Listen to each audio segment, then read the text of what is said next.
సంబంధించినటువంటి సంబరాలు కావచ్చు, లేకపోతే ఇది అత్యంత ప్రతిష్టాత్మకంగా నిర్వహించాలనుకున్నటువంటి కార్యక్రమం అయినప్పటికీ కూడా ఇంత విషాదం జరిగినటువంటి నేపథ్యంలో ఈ యొక్క విజయవాడలో జరగాల్సినటువంటి కార్యక్రమాన్ని కూడా రేపటికి వాయిదా వేయడం జరిగింది ఋషి. ఇంకోవైపు ఇప్పటికే ఎందుకంటే విమానయాన శాఖ మంత్రి కూడా ప్రస్తుతం రామ్మోహన్ నాయుడు ఆంధ్రప్రదేశ్ రాష్ట్రానికి సంబంధించినటువంటి వారు.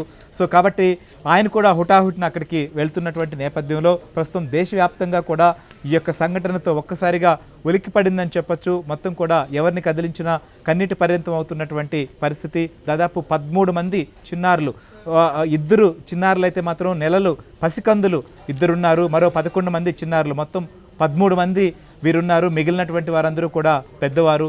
సో 61 మంది విదేశీయులు, మిగిలినందరూ భారతీయులు కూడా. ఇంతమంది ఈ ప్రమాద ఘటనలో చిక్కుకోవడం, పదుల సంఖ్యలో మృత్యువాత పడినట్లుగా తెలుస్తోంది. ఇంకా పూర్తిగా అధికారికంగా ప్రకటించాల్సినటువంటి పరిస్థితి ఉంది. అయినప్పటికీ కూడా ఈ ప్రమాదం చూసిన తర్వాత, ఆ ప్రమాదం జరిగినటువంటి తీరు తెలిసిన తర్వాత మాత్రం ఖచ్చితంగా అందరూ కూడా ఈ యొక్క ప్రమాదంలో పెద్ద సంఖ్యలోనే మృత్యువాత చెందారనేది మాత్రం ఒక నిర్ణయానికి వచ్చారు. కొద్దిసేపటి క్రితమే ఎయిర్ ఇండియా చైర్మన్ చంద్రశేఖరన్ కూడా స్పందించారు. ఆయన కూడా ఏదైతే ఈ ప్రమాదంలో జరిగినటువంటి తర్వాత ఎవరైతే బాధితులు ఉన్నారో ఆ కుటుంబాలను ఆదుకునే దానిపైన మేము దృష్టి సారిస్తున్నామని చెప్పి చేసినటువంటి ప్రకటన బట్టి చూస్తే మాత్రం పెద్ద సంఖ్యలో మృతి చెందారనేది మాత్రం తెలుస్తోంది.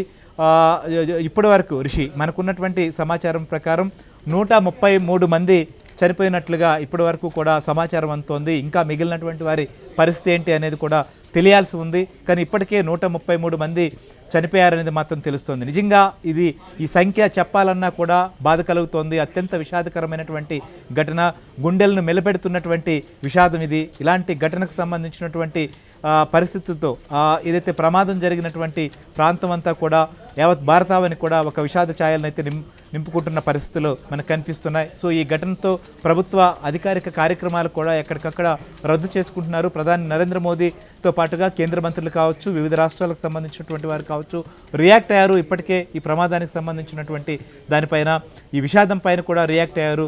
క్షతగాత్రులకు కావచ్చు వారందరికీ ఖచ్చితంగా మెరుగైన వైద్య సేవలు అందించడమే కాకుండా ప్రమాదంలో చిక్కుకొని మృత్యువాత పడినటువంటి కుటుంబాలకు బాసటగా నిలవాలనేటువంటి ఒక నిర్ణయానికి వచ్చారు. దీనిపైన ఎయిర్ ఇండియా కూడా స్పందించింది. అయితే ఖచ్చితంగా ఈ బోయింగ్కు 171కు మంచి ఇప్పటి వరకు ట్రాకే ఉంది. ఇంకా కూడా దీనికి మెరుగైన లైఫ్ కూడా ఉంది. అయినప్పటికీ కూడా ఇలాంటి ప్రమాదం ఎలా జరిగింది, ఏ రకమైనటువంటి సాంకేతిక సమస్య ఎదురైంది అనేది మాత్రం ఖచ్చితంగా విచారణలో తేలాల్సి ఉంది. అలానే బ్లాక్ బాక్స్లో కూడా ఖచ్చితంగా లాస్ట్ మినిట్లో పైలట్ ఏ రకమైన సంభాషణ చేశారు అనేది కూడా బాక్స్లో రికార్డ్ అయి ఉంటుంది. ఆ సంభాషణ కూడా దాని తర్వాత దాన్ని అనాలిసిస్ చేసిన తర్వాత ఏదైతే విమానంలో ఎలాంటి సమస్య తలెత్తింది సాంకేతిక పరంగా, దాన్ని అధిగమించేందుకు ఏ రకమైనటువంటి ప్రయత్నం కో పైలట్ చేశారు, వారు చేతులు ఎలా దాటిపోయింది, ఏ రకంగా 800 అడుగుల ఎత్తులో నుంచి కూడా కుప్పకూలింది పైలట్, వీళ్ళందరూ ప్రయత్నం చేసినప్పటికీ కూడా అనేది విశ్లేషించాల్సి ఉంది. దీనిపైన విచారణ జరగాల్సి ఉంది. అన్ని రకాల కోణాల నుంచి కూడా దీనిపైన విచారణ అయితే మాత్రం జరగబోతోంది. సో ఇప్పటి వరకు కూడా మొత్తం 169 మంది భారతీయులు, 61 మంది విదేశీయులతో కూడుకున్నటువంటి పైలట్. దీనిపైన ఇప్పటికే బ్రిటన్ హై కమిషన్ కూడా వారి యొక్క మొత్తం డీటెయిల్స్ కూడా సేకరిస్తుంది.